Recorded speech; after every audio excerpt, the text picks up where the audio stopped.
All praises due to Allah, the person of Master Muhammad. My name is Brother Minister YaSin Allah. I'm here today to deliver the preachings and teachings of the Honorable Mr. Elijah Muhammad. That the black man is God, the white man is the devil, and that we're living in a change of worlds. That the whole wicked world of the white man is going out. A world of lies, murder, robbery, cheating. And the new world of freedom, justice, and equality of the black man is coming in.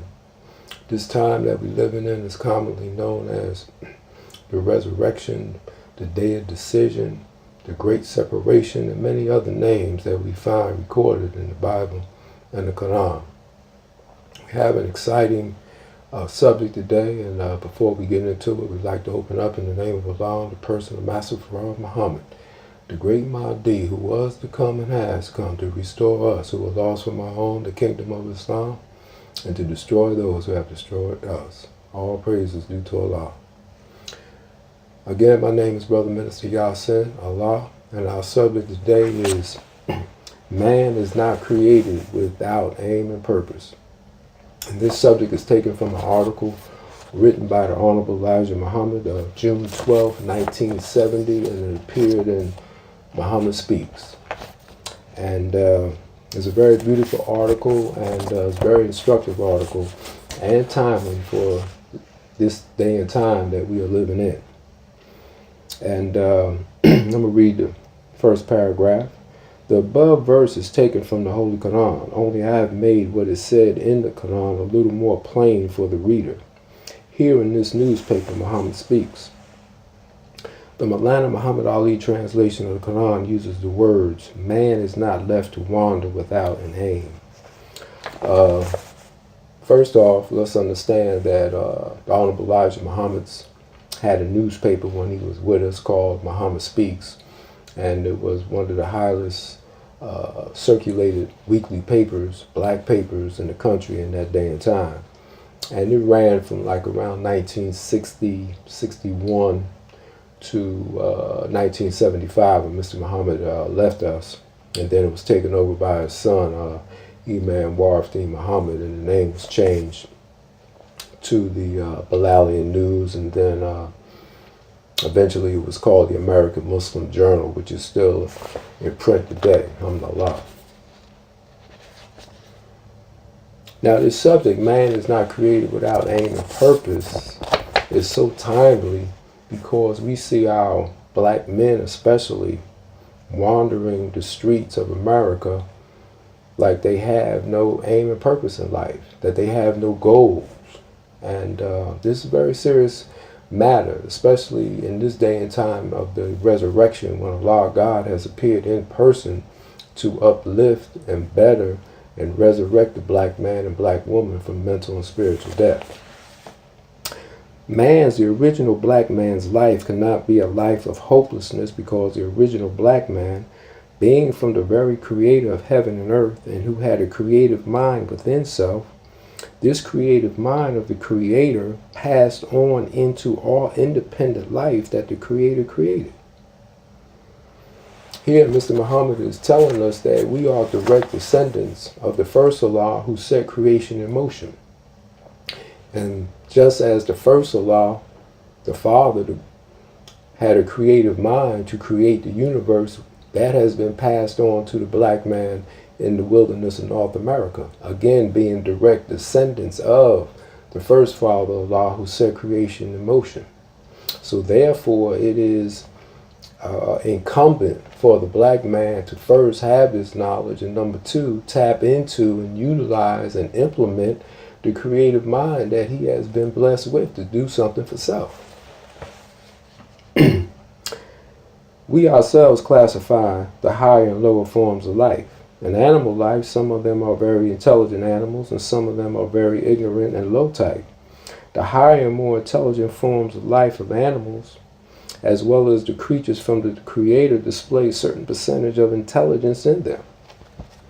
Here Mr. Muhammad is telling us that, look, one, and we should all know this, obviously, that we are the highest form of life in the universe. The black man in America is actually the supreme form of life, the highest form of life in the universe. So that makes us above all creatures. but we are not utilizing our what we have been blessed with in order to do for self. How much more should we, the original black man who are created in the highest order of intelligence, be more equal with the Creator if we study and learn His wisdom? Again, we are the highest form of life in the universe. We are the supreme creation of Allah, the black man in America. And we should always recognize this, understand this, and dwell on this, because this will give us the inspiration that we need to do for self. The wisdom of the God who created it all can be learned and mastered from what we see that He has created, for the entire universe is spread out above our eyes like an open book for us. The lost found members of God's mighty black people. We, the black man, should not dare stand around and walk around like we are wandering without an aim or purpose. Here Mr. Muhammad is indicating that the universe is not a happenstance or thing that happened by accident, which we'll get into later, but it's laid out as a plan, and that it took the divine intelligence of the first father and the gods that came after him to set the universe in motion, to build the universe. The Masons call Allah God the grand architect of the universe. An architect is one that lays out plans. So there you have a perfect illustration of how the universe was set in motion, and number two, how man, the black man, should regulate his affairs as an architect, as an engineer, one who lays out his plans and then implements them. As the old saying goes, if you fail to plan, you plan to fail. We know this in reading Ezekiel's vision of the dry bones in the Bible, which concerns a black man in America. Ezekiel's vision gives him a people that have lost hope in themselves. They have become as hopeless as though their lives had been created, a hopeless life from the beginning, as though they were created without the nature, without an aim or purpose. The vision of Ezekiel, called the dry bones, can be found in the book of Ezekiel in the Bible in chapter 37. And in those verses, there's a vision or a parable of a valley of dry bones, and the bones were so dry they were bleached white, as the scripture says, and there was no hope in them. And Allah told Ezekiel to breathe life into these bones, to teach on these bones, in order to give them the inspiration to become living again. And of course, all this is figuratively and not to be taken literally. But we see the black man and black woman of America, especially the black man, just wandering in this part of the country, in the Northeast, New York metropolitan area, specifically in a city like Newark and surrounding towns. We see the black man just doing nothing, addicted to drugs, hopeless, heavy alcohol abusers, party people, poison animal eaters, and with no real sense of identity, a black identity, and that they should be doing something for their black selves. But the resurrection means to raise the black man back into the knowledge of the purpose in which by nature he was created, so that the black man may go after a mental death and do something for self. Praise be to Allah. We are living in the great resurrection. When you read the Bible, when you read the Quran, it talks about the great resurrection. When God comes, and both books teaches that God would appear in person, that is the great resurrection. And we are living in this time. And both books actually teach about two resurrections, especially the Quran. The first resurrection was with Prophet Muhammad and his followers, when he raised his followers, which is a sign and example of what would happen in this day and time when Allah God in the person of Master Farah Muhammad appeared among our people. Don't think that the great resurrection or the resurrection of the dead has anything to do with when you pass away, and that if you've been good, that you will be raised up and go to heaven, or that in one day in time that literal graves in the graveyard will be opened up and the dead bodies will be coming out. That is a vastly serious wrong interpretation. That is a gross misinterpretation and misunderstanding of the resurrection. The resurrection, the great resurrection, has to do with the coming of Allah God in the person of Master Farah Muhammad, teaching the most honorable Mr. Elijah Muhammad as the last messenger of Allah, and him teaching us, raising us from mental and spiritual death into the true gods of the universe, from Allah. As we were not created in such a way that we do not know right from wrong, then it is also true that we were not created in any such way that we should go and depend on others for the necessities of life, as though we were made by nature devoid of such blessing, as to do something for self, as I preach to you. If by nature we did not have the nature to do something for self, then my preaching would go for nothing. But by nature the black man is not created such being that he is not able to do something for self. And this is one of the things that the white man took out of the black man. How to do for self, to provide the necessities of life for self. Being captured in Africa and brought here to the wilderness of North America and subjected to the white man with brutality and mistreatment, he took the desire to do for self out of the black man, especially with the necessities of life, the true necessities of life, which are, of course, food, clothing, and shelter. That we, the black man and black woman, depend on the white man to feed us, clothe us, and house us. And this is one of the great things that the Honorable Elijah Muhammad set in motion, that he set about doing, is providing food, clothing, and shelter for black people by buying farms and raising our own food, building houses, and making our own clothes. And of course, all of this requires, a vast amount of work, a vast amount of organization, and a vast amount of energy and inspiration to do for self. But the white man, of course, he has this in him. He understands this. We study the history of the white man. It was only 4,000 years ago that he was living in the caves and hillsides of Europe as a savage and couldn't do anything for himself. But he learned fast from Moses, and now he dominates the world, which was, of course, prophesied that he would do, or predicted that he would do. And he forces others to depend on him for the necessities of life. So now he's in control.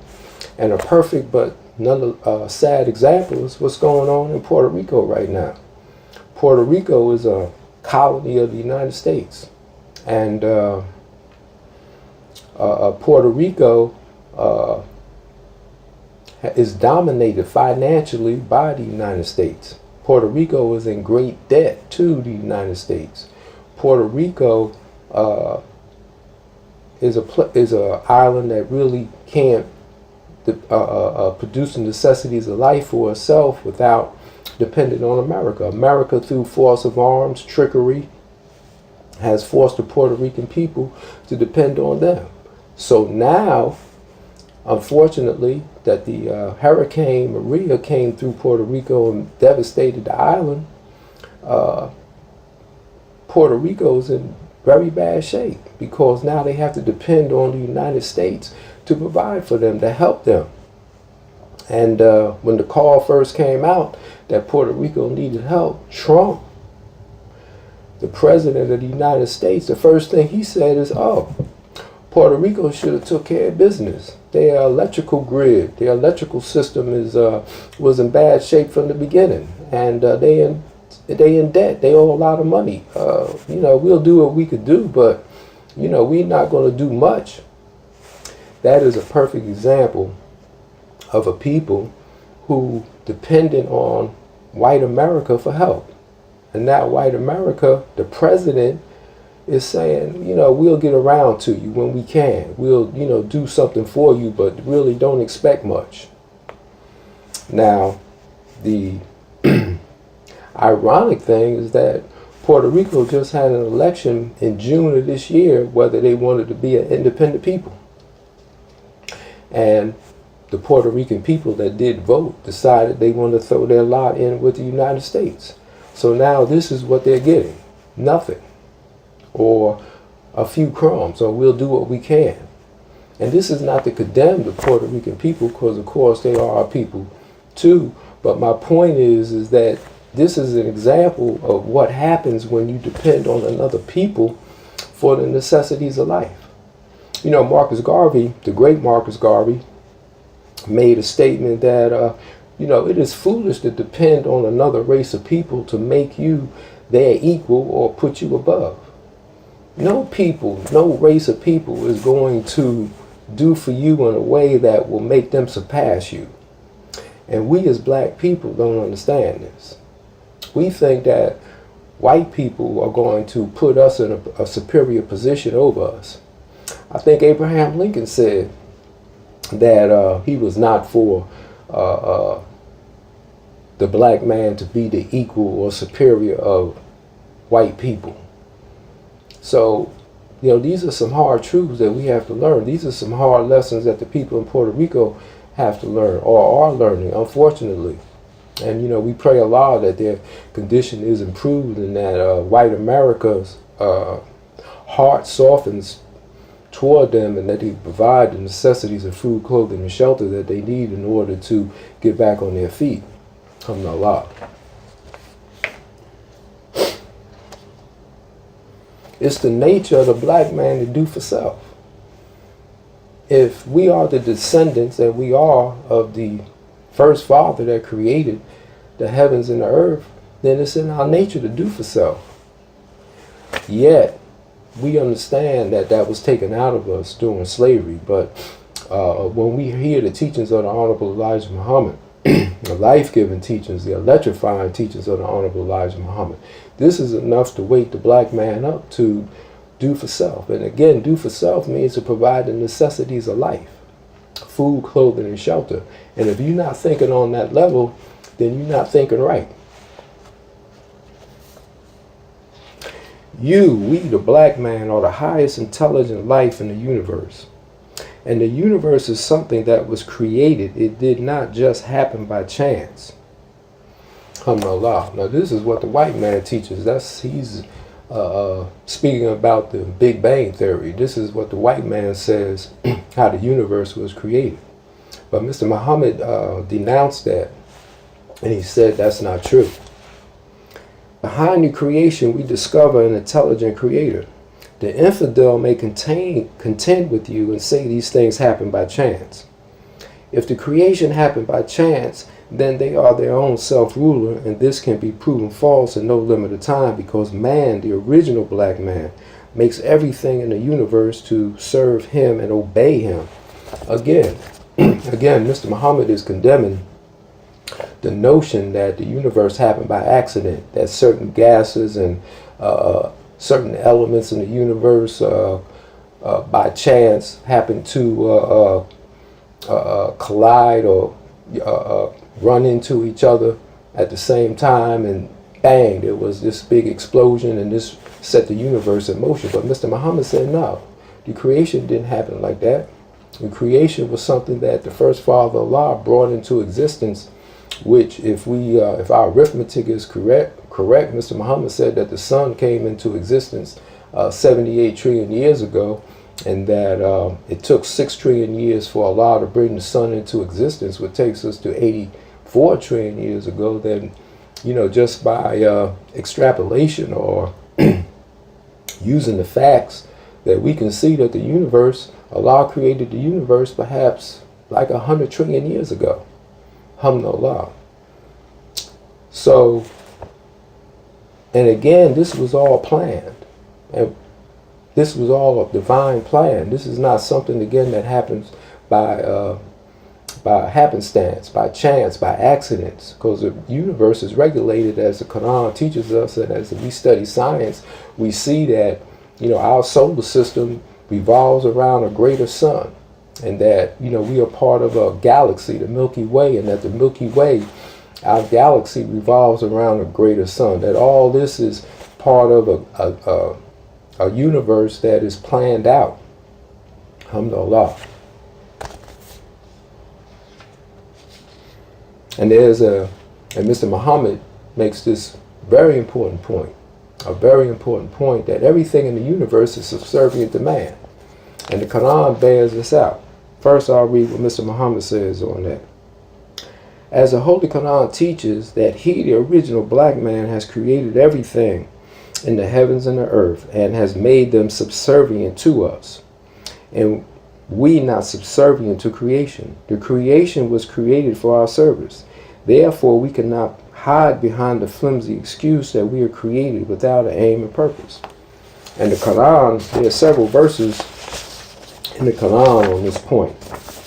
And I want to read one. This is chapter 31, verse 20. If you think that Mr. Muhammad is just making something up or exaggerating, and that the universe is is subservient to man and not the other way around. See, this is chapter 31, verse 20. See you not that Allah has made subservient to you whatever is in the heavens and whatever is in the earth, and granted to you his favors complete outwardly and inwardly. And among men is he who disputes concerning Allah without knowledge or guidance or a book giving light. The Quran is the book giving light. Alhamdulillah. So here you have Allah in his Quran and Mr. Muhammad pointing this out, that creation is here for the service of the black man, which shows us if it's in service or subservient to the black man, then Allah, the black man, must have created creation or set creation in motion. And that because of this, we should not be a people that's wandering around without an aim and a purpose. There's a plan to the universe. There's a divine plan to everything that has happened in the trillions of years of history of the black man in the universe. Yet, because of our slave history, because of the white man kidnapping the black man in Africa and bringing him here to the wilderness of North America and robbing us of the knowledge of self, we now are people who wander without aim and purpose.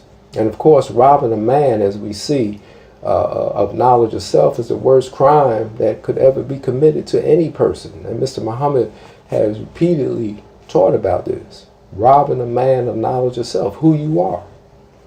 And again, let me just say, going back to the Big Bang Theory, you know, the white man says these things publicly, but in secret, when he's in, like, say, in his Masonic lodge, again, they call God, the creator, the grand architect of the universe. So we see the contradiction that publicly he may teach about a Big Bang Theory of things happening by accident, but in secret, he understands that Allah, God, is a planner, a thinker, one who lays out plans. And if you look at the white man, this is what he does. He plans and then he builds, he executes.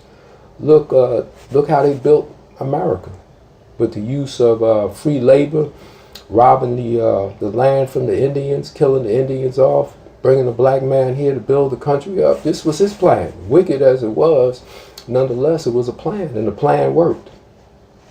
And look how he has advanced his technology, you know, especially with the computer revolution, which brought us, you know, to where we are now with the type of technology that we're using, you know, smartphones, very sophisticated computers, artificial intelligence, you know, we talking Facebook, Amazon, you know, look at all these things.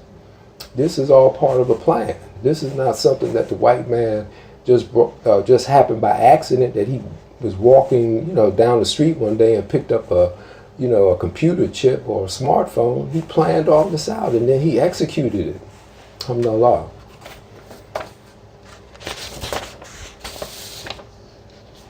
The black man was captured 400 years or more ago, and he was deprived of the higher intelligence of self by his white slave master. This brought the black man into subjection then to mankind, the white race.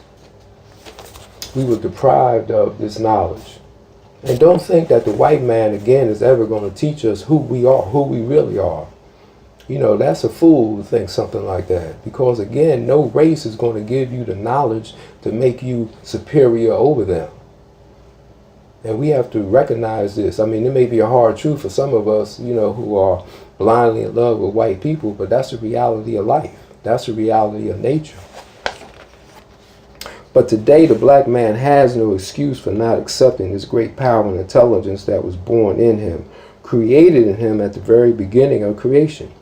For the black man is the direct son of the father of creation, while the white race was made by one of the sons of God, one of the sons of the originator, a black man. Two things in this paragraph. We black people have no excuse since the teachings of the Honorable Elijah Muhammad has come to us. You know, this is one of the great tragedies of the dispute and the arguments and the opposition toward the teachings of Elijah Muhammad is that, you know, this is holding us back. You know, we were given supreme wisdom by the Honorable Elijah Muhammad. Wisdom that as soon as you read it, as soon as you hear it, it wakes you up. It sparks something in you. It stimulates something in the black man. But yet, because of our lack of knowledge of self and being made ignorant, you know, a lot of us who have come into the teachings of the Honorable Elijah Muhammad has spent decades now disputing whether the Honorable Elijah Muhammad was right or not, or whether he was a true messenger. Look at the progress that hasn't been made since the Honorable Elijah Muhammad passed away.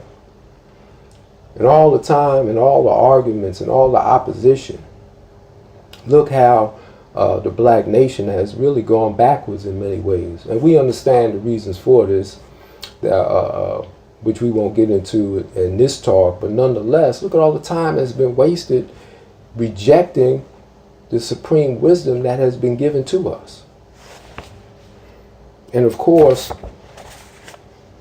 the white man came out of the black man. The sons of one of the sons of God that Mr. Muhammad is referring to, of course, is Yaqub, Jacob, as he's called in the Bible, who was one of the sons of God. When we understand our history, the white man came from the black man. We made the white man. We endowed the white man with this power to rule over us, to prove that Allah has always been the God and always will be.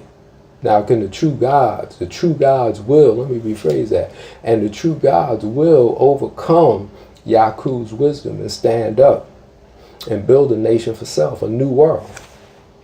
Allah. The black man was self-created, and the black man made a white race from himself. So God, in the person of Master Farah Muhammad, to whom praises are due forever, taught me. This is the big secret, of course, about white people, that they will never reveal to us, that the white man came out of the black man through the idea of a black scientist 6,000 years ago, or 6,600 years ago, by the name of Yaqub, or Jacob, that we read about in the Bible. And that the black man is self-created while the white man is not self-created. He's a made man, because when you look into the definition of the words, to create means to bring something into existence from nothing. And to make a thing means to bring something or make something out of created things. Alhamdulillah.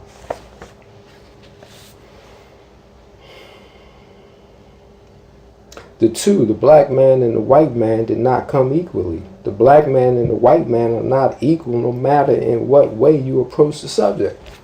And this may be a hard truth, you know, to some people. You know, to put it another way, Mr. Muhammad said it's a chapter in Our Savior Has Arrived, that there's no equality for the white man, you know, to the black man. That the black man is from the created Father, and that the white man is a made man. So therefore, they can never be equal. Alhamdulillah. Note again in Ezekiel's vision of the dry bones, that God said to him after the resurrection of the bones, that they said there was hope, that their hope was lost and they had been cut off from their parts. Hope. The black man has no hope. The hope was taken out of the black man by the white man. As soon as the black man hear teachings like this, which originate from the teachings of the Honorable Elijah Muhammad, they throw up a million reasons why it's not going to work. They won't let you do that. It's been tried before.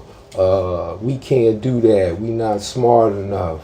There's always reason from black people, black men. You know, and we've heard it time and time again. Oh, it's not time for that. Maybe at some other day and time. So, you know, to use a popular phrase now, you know, if not now, when?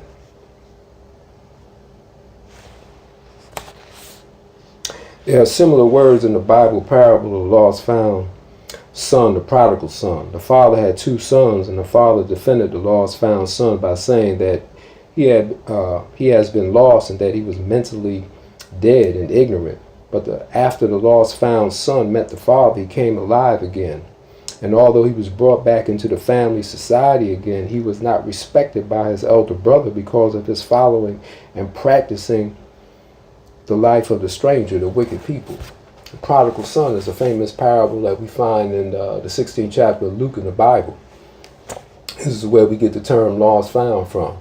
And that the lost found son left his father's house and went following after the stranger, the white race, and was living a fast life. I think as the King James Version of the Bible says, a riotous life, and eating, you know, unfit foods, unclean foods. And that, but eventually he returned home. And when he returned home, his father had a big celebration for him. The lost found son had, you know, finally returned. But the son that stayed with the father, the other black nations, you know, resented the fact that the lost found son, you know, was celebrated in his return. But this shows us that the black man in America has the high place, the high honor in the eyes of Allah God, that even though we went astray, that we are the chosen people, the chosen of Allah God, and we have to understand this. Alhamdulillah. But we not taking advantage of or living up to our birthright. Look at our African brothers, our brothers from the Caribbean who come to America.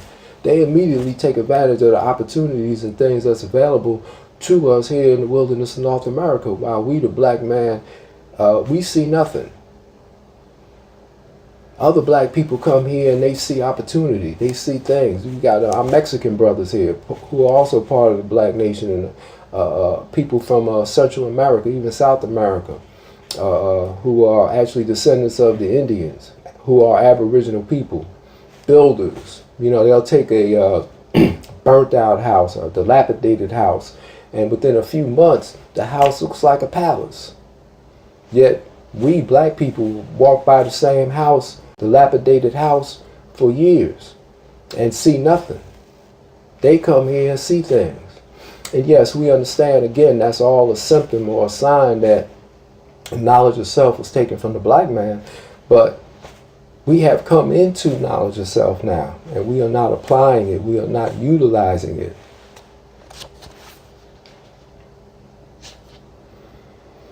In the Bible, the vision of Ezekiel teaches us that the Spirit of God moved upon the dry bones, which caused them to live.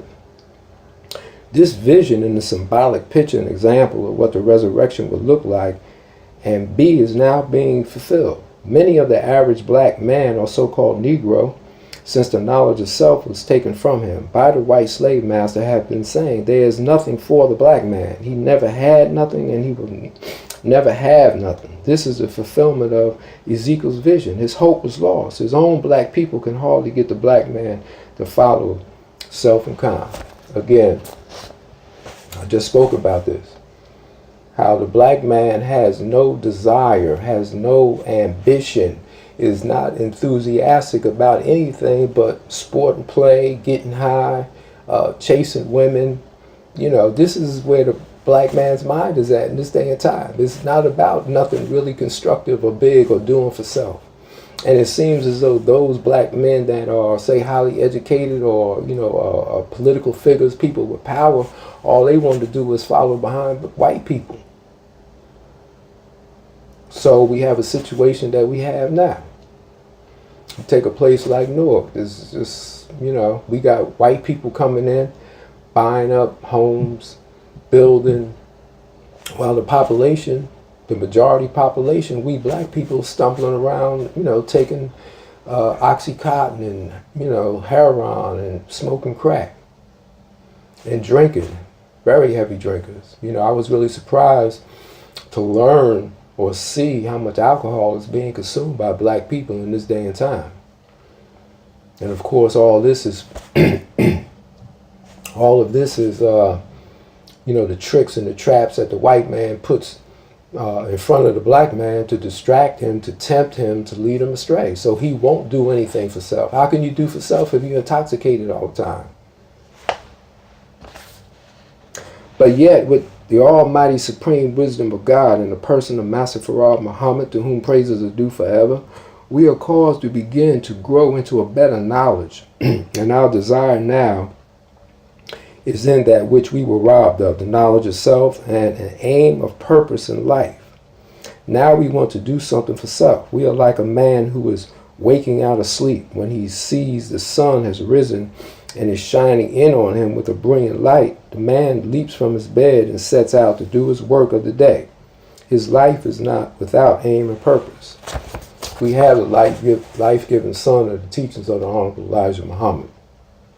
And again, it has shined on thousands in this area, in the area of Newark, New Jersey. It has shined and touched the lives of thousands and thousands of people, yet we are not implementing the teachings.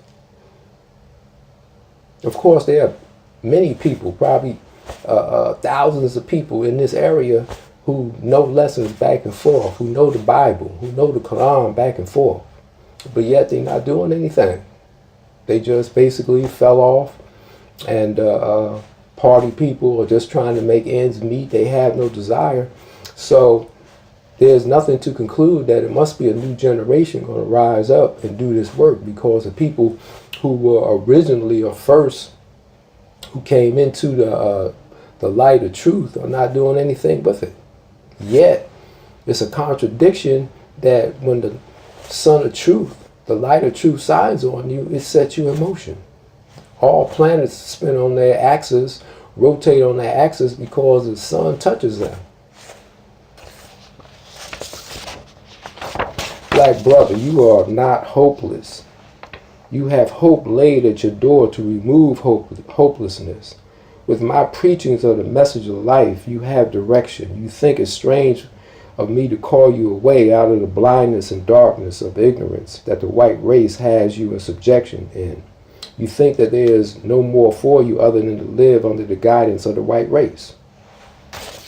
Alhamdulillah. We have to stop thinking like that. Look at China. I use China as an example. In recent history, China just became a free and independent people in 1949 with the revolution of Mao Zedong and Zhou Enlai.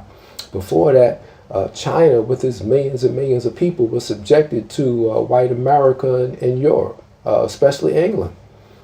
China was a colony of England, but yet the English had strung the country out on opium. Took everything they wanted. The country was, nodding out, high on opium, while the white man did what he wanted. And it wasn't until Mao Zedong and Zhou Enlai started communists who actually didn't even believe in God, but nonetheless, through a political ideology, Marxism, they were able to overcome their oppressors and set their country on the path of independence, doing for self. Now China is contending with America to be the largest economy in the world in a few short decades. In about 60 years, China has become a contender with the United States. This is because China got rid of American or white man's influence in their people and set the country on a path of independence, providing necessities of food, clothing, and shelter for their own. And of course, mistakes were made along the way, but nonetheless, you can't let that stop you or intimidate you or hold you back, that you can't be successful. But the Bible condemns you in this belief. I have just reminded you of that which is written in the scriptures of truth. I remind you of the parable of Jesus made of your depending on the white slave master forever to keep you supplied with the necessities of life. The parable that I refer to is the parable of the rich man and the poor man, Lazarus. At last the rich man died, and in hell he lifted up his eyes as Lazarus had been doing. This is another parable, and I think this again is in the book of Luke, chapter 16, that you had a person called Lazarus, which means lazy, who was dependent on a rich man for his food. So the rich man would give Lazarus a few crumbs. And but one day the rich man died, and Lazarus found out that he was the favorite of God. He was in the bosom of Abraham, and that they were in heaven. Of course, all this is allegorical, a parable, not to be taken literally. And the rich man wanted some water. He was in hell, and he looked to Lazarus in heaven, saying, you know, can you give me some water? But it wasn't to be, because the rich man had his time, and he didn't do right by Lazarus.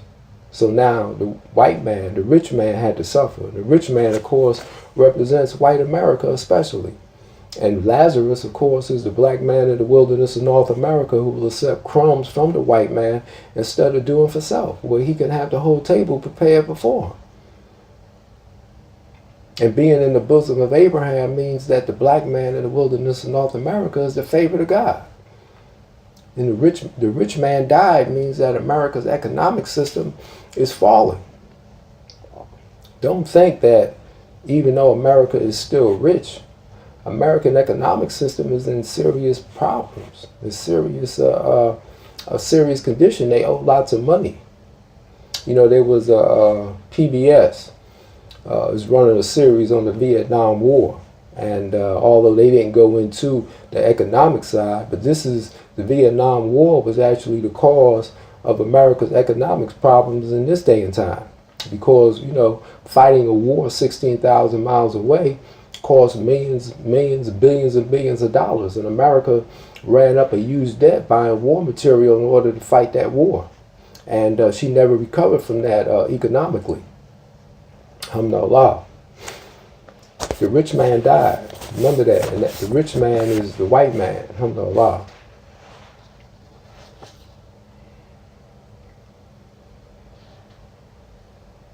You black man are not to wander without an aim and purpose of life.